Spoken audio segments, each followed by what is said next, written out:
Nós vamos dar continuidade, o Rafa vai dar continuidade aqui à palestra. Depois nós vamos, e eu acho que é muito oportuno e pertinente, que se ouça o relato de uma pessoa, depois eu apresento para vocês, que veio aqui trazida por um amigo e que me pareceu, ela já me passou as informações e eu achei por bem que vocês tomassem conhecimento também, tá? Ela se coloca à disposição depois para a gente, vocês vão perguntar para o Rafa, mas se quiserem fazer alguma pergunta para ela, ela também se dispõe a responder, dentro daquilo que ela viu, dentro daquilo que ela presenciou, certo? Muito bem. Companheiro de jornada. Agora é o fechamento, a famosa data limite. Antes eu queria chamar aqui, para mim passar para ela, a Andréia está aí? Ô, Doni? Teve que sair, então vai esperar. Queria passar para ela um livro aí, mas queria também homenagear a André, que é merecido. Então que ela se sinta homenageada. Claro, não, então transmite para ela. Ó, eu conheci os dois em situações diferentes. O Odone, quando era o demônio, que ninguém aguentava o cara era chato pra caramba, e eu falo isso porque nós somos irmão mesmo, no sentido assim, o cara era um terror, né? Pá! Levava à frente a semana ufológica, que tomara que volte a semana ufológica, eu rezo para que isso aconteça, e de repente, me aparece ele com a Andréia, era um anjo, ainda é. Então, fala muito do empoderamento das mulheres, né? Feminino.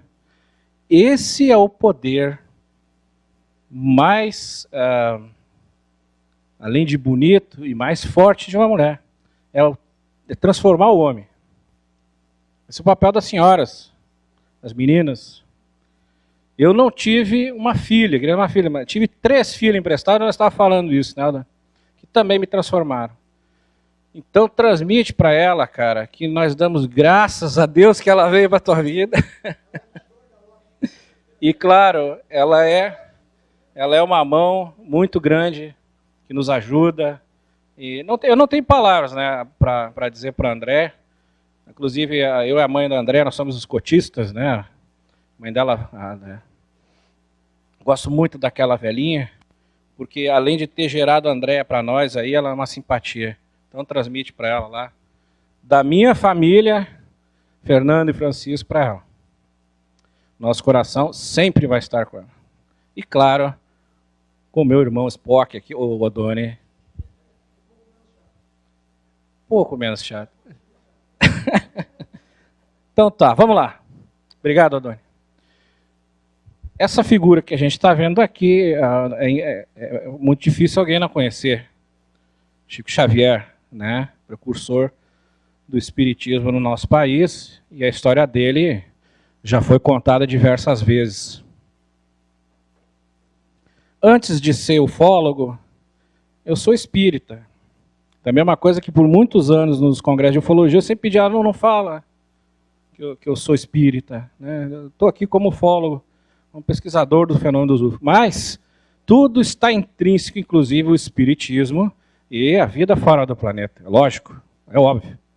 Já desde as obras antigas lá, como por exemplo os livros do Camille Flammarion, né, que escreveu sobre as vidas nos outros planetas, até as mensagens da mãe do Chico, da mãe que gerou o Chico, que faleceu quando ele era pequeno, e posteriormente ela veio declarar que teria viajado para outros planetas.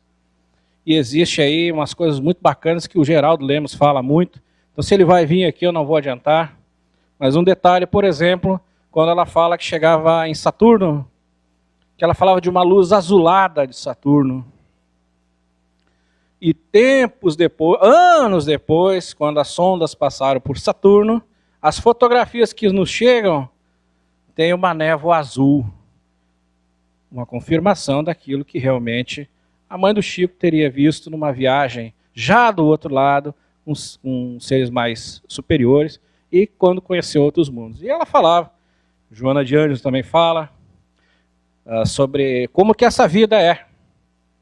E aí volta a perguntar, afinal, onde estão os alienígenas, né? Para que a gente saiba onde eles estão, a gente tem que tentar entender como eles são. Como ilustrador, vocês vão ver no livro que está aí, eu sempre tento fazer uma extensa pesquisa sobre aquilo que a pessoa viu, aquilo que aquela pessoa sente, a sociabilidade dela. Eu preciso saber tudo isso. Eu preciso saber como que ela enxerga o mundo para me poder retratar aquilo que ela presenciou. Os seres, né? Os seres alienígenas, enfim. Os tripulantes dos objetos voadores não identificados. Como eu disse antes, eu sei o ufólogo era espírita, por motivos que não vem ao caso. Mas assim como todo bom ufólogo começa como na vida ufológica porque teve um contato visual que seja, é claro que na minha vida espírita o que me levou para lá foi a presença, né, dos espíritos, né, e da minha capacidade de poder contactá-los. Então, com 13 anos de idade, eu fui estudar e é uma longa história, né, aquelas aulinhas dos centros espíritas, né, eu sou kardecista, 1 ano, 2 anos, até que aí vem um chamado lá. Para mim foi assim, uma cartinha psicografada, dizendo que eu tinha que ir lá trabalhar, que estava na hora, coisa e tal, as conversas. E eu tinha 15 anos de idade, quando veio essa carta, eu não tinha pra onde fugir. Eu não podia dizer assim, não vou viajar, porque não tem como fugir dessas coisas, né? E eles estão sempre do lado da gente, enfim. Fui lá, encarei a coisa, com bastante coragem. Foi interessante, para não dizer assustador, no primeiro momento, né? Então eu sou psicógrafo, eu faço psicografia, fazia. Agora eu estou um tempo afastado do centro espírita. Então esse era o meu trabalho, a psicografia. E dentro dessa psicografia, já apresentei aqui uma vez em Porto Alegre, veio imagens de supostos extraterrestres. Bom, como bom espírita, kardecista, a gente tem que também pesquisar as coisas, saber se aquelas imagens alienígenas não vinham do meu subconsciente. A gente tem um fenômeno dentro do espiritismo que os médiuns têm que cuidar muito, que é o animismo, né? Aquilo que sai do médium e às vezes vai para a psicografia. Tem muito isso, gente. Então por isso que quando se faz uma psicografia, a gente tem que estudar a carta psicografada antes de entregar para qualquer um. Então acaba lá o trabalho. Vocês têm alguém aqui que é espírita, que trabalha em casa espírita? Na minha funcionava assim. Acaba o trabalho, lemos as cartas, se discute sobre o que está no conteúdo e elas permanecem dentro do centro espírita, elas não saem dali. Alguns centros já são mais evoluídos, as cartas têm chegado, né? Como ela em Uberaba, etc. Como fazia o próprio Chico. Um detalhe, né? A gente vai lembrar, o Chico não psicografava dentro de um centro espírita. Era na casa dele. Por quê? Você sabe por quê? Porque ele chegou a ser expulso do centro espírita. Está nos filhos, está na biografia do Chico, né? Ele tinha um centro espírita que ele ia lá, atendia, e depois ele tinha o trabalho dele na casa dele, que até hoje está lá, né? Virou museu agora, o Geraldo vai contar essas coisas aí. Enfim, a gente tem uma passagem, a minha família, com o Chico. Uma passagem que foi dolorosa, mas que no momento certo a gente recebeu o suporte que precisava. E eu tenho certeza absoluta que veio dessa figura aí. Porque a gente pediu por ele, né? Intercedesse naquela hora, aquela coisa toda, já não havia mais o que fazer, né? O Odoni sabe da história, sabe, eu acho, né? Eu já te contei, não veio o caso, mas a gente sente um carinho muito grande pelo Chico. E agora surge a data limite. Agora não, já faz alguns anos já que está vindo à tona. Para vocês terem uma ideia, eu não tenho aqui em mãos. Em 2008, eu assisti o Pinga Fogo, programa da Rede Tupi, 1971, que está em DVD. Aquilo veio para as locadoras, eu fui lá ver, né? Além de matar a saudade dos programas dos anos 70, que eu adoro muito, Chico Xavier ali durante quase 4 horas falando. E foi um programa que mudou a perspectiva das pessoas a respeito do espiritismo no Brasil e no mundo. O jornalista que apresenta o Pinga Fogo, que estava lá, inclusive, no dia, era o Saulo Gomes. Saulo Gomes esteve com a gente no Foz. Não sei se vocês chegaram a conhecer ele. Que figura. Foi muito gentil, conversei bastante com ele. E ali eu comecei a pegar com o Saulo Gomes pormenores, que é o que a gente está lidando aqui nessa pequena conversa, de que a gente não ouve falar. Em 2008, eu publiquei no meu blog, depois de ter visto o Pinga Fogo, que o Chico teria falado assim: quando o homem descobrir água na Lua, então poderemos lá construir as tais cidades de vidro e quem sabe dali conhecer os outros planetas do nosso sistema solar. É isso que ele fala ali no Pinga Fogo. Em 2008, eu estou chutando 2008, mas foi por aí. Houve uma experiência do lançamento de um míssil até a Lua, que explodiu lá e eles descobriram água na Lua. E eu corri para escrever isso no blog, né? Não sei se eu fui um dos primeiros, mas eu me lembro de ter feito isso. Bárbara, tá com data e tudo lá. Olha, o Chico já tinha falado isso aí, lá no Pinga Fogo. Alguém assistiu o Pinga Fogo? Não, então tem que assistir. Tal. Uns 2 anos depois, surge, acho que o Posat já com a ideia de fazer o Data Limite. Já estava em produção, etc. Depois foi em 2013, eu acho, no Foz, então, que eu conhecia lá o material Data Limite, o documentário, o livro. O Posat eu vi de longe, eu vinha conhecer em Novo Hamburgo aqui. E todo esse material que estavam falando, de que o Chico teria recebido uma mensagem, aí sim o Geraldo deve comentar isso melhor mesmo.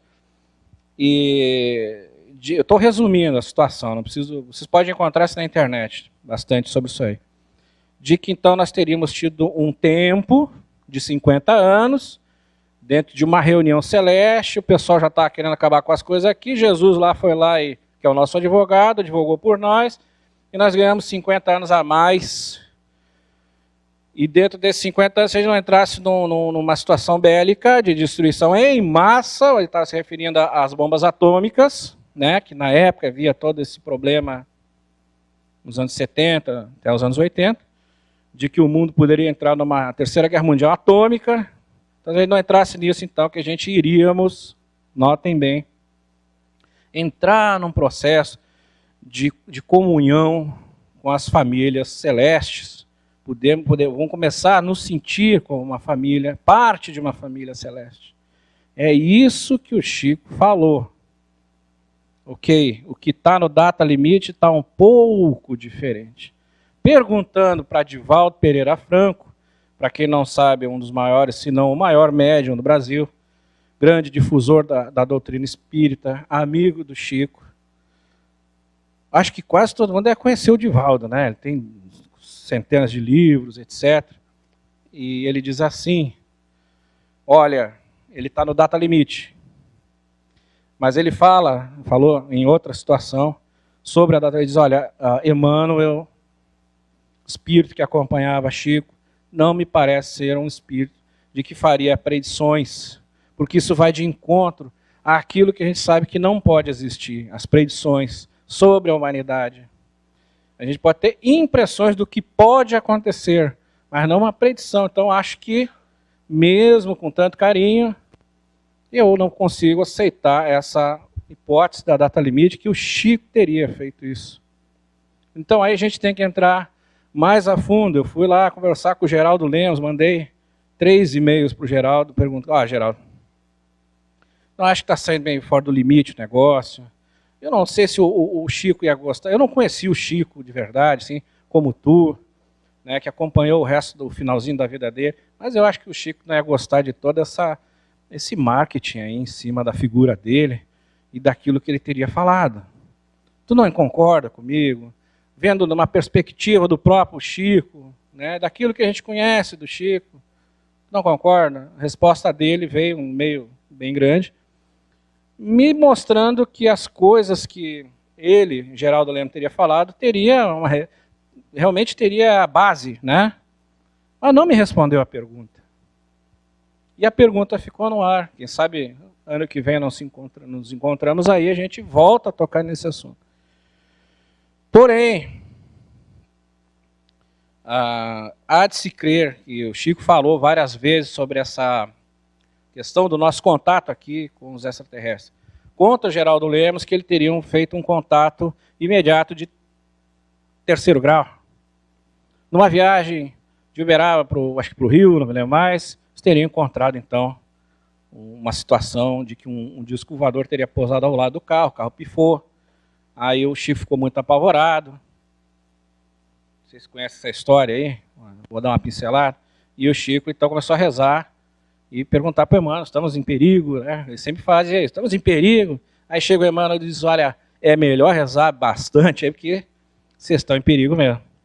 Ou seja, se essa história é real, que eu creio que é, notem que aí nós já temos um espírito, como a gente chama, um espírito de escola, ou seja, uma figura grandiosa, mas dizendo, olha, existem gente boa e gente ruim do outro lado ali, dos alienígenas. E isso começa a se tornar preocupante para quem é espírito, para quem é ufólogo, e deveria se tornar preocupante para qualquer um que diz assim, né, eu quero fazer o contato com os alienígenas. A própria Bianca lá fala, olha, eu tenho certeza que as pessoas saem correndo se vê disso. Nós vamos ter um depoimento daqui a pouco aqui, né, sobre isso. Acho que depende de cada um, da capacidade, daquilo que a pessoa já está preparada, né? Psicologicamente, espiritualmente. O contato vai ser de um jeito ou o contato vai ser de outro. Não dá para prever, na minha posição. Então, esse disco voador chegou, pousou do lado do carro, veio esse ser, que era extremamente grande, e esses o Emmanuel teria apontado como sendo os extraterrestres ruins, né, entre aspas, braços grandes, altos, né, semelhante ao Grey, mas compridos. O bicho circulou o carro, olhou para ele lá dentro e perdeu o interesse e se direcionaram para uma vaca que estaria por ali, por perto. E o Chico rezando, o Geraldo acho que estava junto na situação, estava aquela coisa toda, não sei se o Geraldo estava, mas ele conta como se estivesse. E aquela coisa ali, aí de repente os seres entraram no disco, o disco sobrevoou a vaca e puxou a vaca para dentro. E o Chico teria dito, ainda bem que levaram a vaca, não levaram nós. Pô. Oi? Queriam algo maior, né? Ou com mais carne. Então, enfim, essa é a história que teria o Chico contado aí. Oi? Exato. Pois é, essa eu não estou lembrado agora. Sinceramente, eu não estou lembrado. Bom, gente, eu quero dizer o seguinte, para finalizar, para a gente entrar para as perguntas. Vai se falar muito disso ano que vem, porque o ano que vem é 2019, seria a data limite, né? Porém, também a gente tem que ver a seguinte condição. O Geraldo teria dito que, através do Chico, o Chico teria falado que, quando o homem estivesse no espaço, essa seria a determinação desse encontro, desses grandes aí do cosmos, teria dito, quando o homem da Terra entrar no espaço, a partir daí, até 50 anos, nós teríamos esse limite. Vejam bem, se nós não entrarmos numa situação bélica, eu tenho repetido isso na internet, nas lives. O homem foi para o espaço, aí eles começam a contar a partir de junho, ou julho, agora não é, de 69, quando o homem foi à Lua. Mas o homem foi ao espaço com Yuri Gagarin, bem antes. Essa é a discrepância que eu tenho. Antes de Yuri Gagarin no espaço, Arthur Pelé tinha ido. Falou que a Terra era azul. Vai saber se ele não está se referindo ao Arthur Berlet, né? Mas aí, se a gente for pegar casos ufológicos, nós vamos ter outros tantos também, de caras que foram, né? Relatos de pessoas que teriam ido a outras esferas. Mas vamos colocar cientificamente a coisa, né? Oficialmente. Nem me lembrava disso. É um fato. Então, a nível mundial, o primeiro homem a dizer que a Terra era azul foi Arthur Pelé. Foi Arthur Pelé antes do um tratorista lá da universidade, né? Acho que era aqui no interior, né? Sarandi. Eu fiz a história dele em quadrinho, inclusive. Todos os detalhes ali. Bom, Então nós temos aí uma coisa a se pensar. Eu gostaria muito que o Geraldo respondesse meu e-mail, que eu pergunto isso. Geraldo, mas o Chico falou, afinal, que a situação seria que o homem estaria no espaço ou o homem teria ido à Lua? Como é que é isso? Sendo bem chato, né, com o Geraldo e com a situação toda. Se foi de acordo com como ele está dizendo, então o homem já teria ido à Lua, supostamente com o Yuri Gagarin, a Lua até o espaço. Assisti a palestra que a Folha está tudo, mas essa moratória de 50 anos, se até então a humanidade não entrar numa situação bélica maciça, mas eu acho que a partir do momento em que o homem tenha ido ao espaço por recursos próprios e não levado de carona o pois é, isso também não está especificado, né? Mas é fato. A questão bélica, não existe a mínima chance de ela acontecer essa altura do campeonato, que nenhuma arma de destruição em massa funciona essa altura do campeonato. Já foram dadas providências e não há a mínima chance de ocorrer isso. A questão de 2019 e 2032 é consenso entre todos os estudiosos do assunto que os otimistas falam em 2019 e os pessimistas falam no máximo em 2032. Sim. Então existe esse espaço. Agora, da forma como vai ocorrer, aí não existe consenso, aí existem diferentes formas. Agora você sabe que vai seguir a vibração. Isso também é consenso. Com certeza. Então, a famosa separação trigo do joio, que eu sabia que ia acontecer, eu nunca tinha entendido como, mas agora ela está muito mais clara. Ela guia a vibração. Então, para o ser humano, só resta uma coisa: prestar atenção na sua vibração. Essa é a nossa tarefa principal agora. Bom, a questão bélica, gente, o país, o mundo inteiro está em guerra ainda, né? Mas eu acho que isso tem diminuído bastante de acordo com isso que o senhor está falando, as vibrações. Linhas organizadas, com armamento simples, mas justamente a gente vai ver que o pessoal já não tem nem para quem vender armas, né? Mas, enfim, por que eu tenho falado muito dessa questão 2019 e era bélica? Você já deve ter visto muito isso. Então não preciso falar mais nada. Eu acho que a gente tem que cuidar um pouco agora, que nós vamos entrar numa fase nova no nosso país, para que a gente não entre nessa onda bélica, que isso não seja o símbolo da nossa sociedade, mesmo que a gente precise de segurança, etc. Eu acho que a posição de um bom ser humano daqui para frente é não aceitar mais, seja lá o que for, que é relativo a qualquer tipo de violência. Eu não estou fazendo propaganda para ninguém aqui, gente. Mas é o que eu tenho visto e me preocupado. Eu tenho visto as pessoas discutirem, amigos meus que me chamaram de torturador, o outro me chamou de não sei do quê, o outro me chamou de comunista. Eu não sei nem para que lado eu estou, porque uma hora eu sou torturador, outra hora eu sou comunista. Enfim, está muito difícil, né? Eu perdi já 5 amigos. 5 amigos. 3 simplesmente abandonaram o Face, mas também me abandonaram, lá não falam mais comigo. Os 2 amigos, e um deles, sim, que é o Yuri, que todo mundo conhece, ele é comunista. Eu disse, ótimo, cara, aqui que eu... vai firme, não precisa me tratar de uma forma... Porque eu não sou de lado nenhum, eu estou mais por esse lado aqui. Então, quando a gente aparenta estar em cima do muro, eles começam a taxar a gente de várias coisas. Mas, enfim, o Yuri está me boicotado lá direto. E aí, vamos sair tomar um café? Como é que nós temos um grupo de quadrinistas lá, né? Vamos fazer a reunião? Aí eu mandei para ele, o que está vendo, meu irmão? Né? Só 20 anos a gente é amigo. 21. Ou mais até. Quando eu precisei de ajuda, esse cara estava lá, sempre teve. Quando eu precisei, eu trabalhei com ele numa agência de propaganda, ele era meu chefe. E eu era mais perrapado que eu sou hoje, imagina como é que é a situação, a coisa era feia. E ele me levou para comer na casa dele. Ele é uma pessoa assim, quem conhece ele sabe ele é assim. De repente, agora por conta disso tudo que está acontecendo, o cara... Né, eu tirei ele da sarjeta várias vezes. Então nós somos irmãos, né? Como seria qualquer outro. Para que isso, né? Para que isso? O cara está dizendo, ele falou. E essa situação bélica não é só arma atômica. É isso que o senhor está dizendo. É o bélico nós, é nós tirar a nossa armadura. Né? Eu vejo dessa forma. Qual é a relação disso com os extraterrestres? Pergunto para vocês, se vocês fossem num outro planeta com uma nave superpotente, chega lá, descobre que tem vida,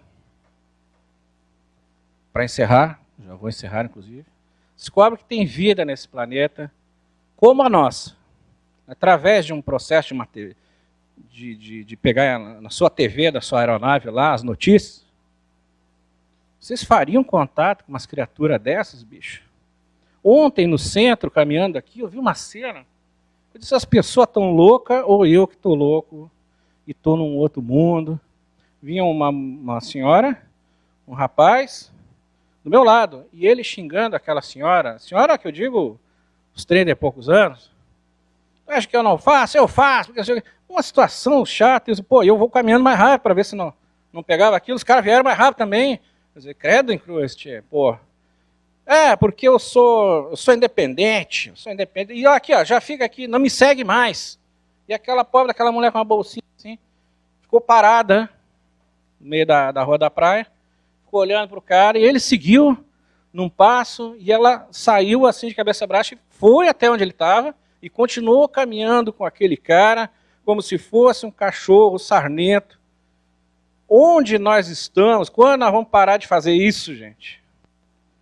Seja com a mãe. Já deu sinal aí. Opa. Ligou lá, ó. Deve ser conta. Oi. Onde? Tenho provas do anticristo. Não vou falar disso. Mas tá aqui. Depois só me mostra particular. Eu já tive uma discussão com esse negócio de anticristo aí essa semana. Eu não sei se não for com a senhora no Facebook. Porque disseram lá que o candidato X aí tem o número 666. Ó, vão ler, gente.